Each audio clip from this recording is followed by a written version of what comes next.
nagdala og kalinaw og kapahulayan.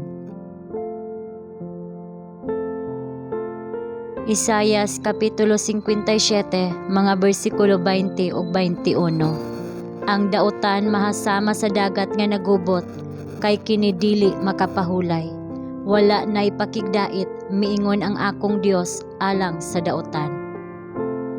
Ang sala nakaguba sa atong kalinaw, samtang ang kaugalingon dili mabuntog, dili kita makakaplag og kapahulayan. Ang batid nga mga pagbati sa kasing-kasing, nga walay gahom sa tawo nga makakontrol. Kita walay mahimo dinhi sama sa mga tinun-an sa pagpahilom sa kusog nga unos. Apan siya nga nagsulti sa kalinaw ngadto sa mga balod sa Galilea, nagsulti sa pulong sa kalinaw alang sa matag kalag. Bisan unsa ka kusog sa unos, kadtong modangop kang Hesus, makakaplag og kaluwasan. Ang iyang grasya nagpahilom sa panag-away sa tawhanong pagbati, ug sa iyang gugma ang kasing-kasing mipahulay. Alang sa matag kalag nga nanlimbasog sa pagbangon gikan sa usa ka kinabuhi sa sala ngadto sa usa ka kinabuhi sa kaputli, ang dakong elemento sa gahom nagpabilin sa bugtong ngalan ubos sa langit nga gihatag sa mga tawo, diin kita maluwas. Ang bugtong tambal sa bisyo mao ang grasya ug gahom ni Kristo. Ang maayong mga resolusyon nga gihimo sa kaugalingon nga kusog, walay kapuslanan. Ang matag dili balaan nga pagbati, kinahanglang tipigan ubos sa kontrol sa gibalaan nga katarungan, pinaagi sa grasya nga madagayaon nga gihatag sa Dios. Nagpuyo kita sa usa ka atmosfera sa Satanas nung salamangka.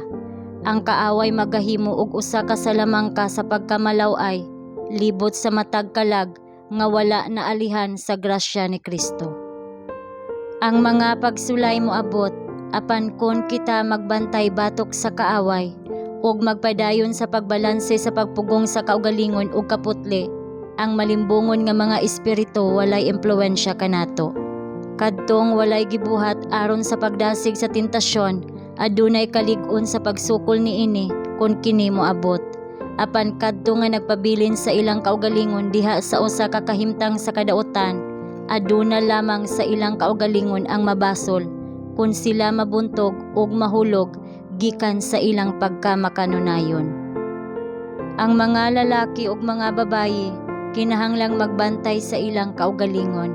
Sila kinahanglan nga magbantay kanunay nga dili motugot sa pulong o buhat nga makapahimo sa ilang kaayuhan nga mapasipalahon.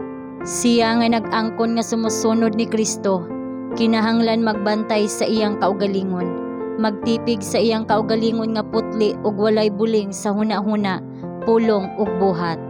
Ang iyang impluwensya sa uban kadtong makapabayaw. Ang iyang kinabuhi mao ang pagpabanaag sa masana nga silaw sa adlaw sa pagkamatarong. Ang walay katapusan nga pagbantay, mao ang bili sa kaluwasan.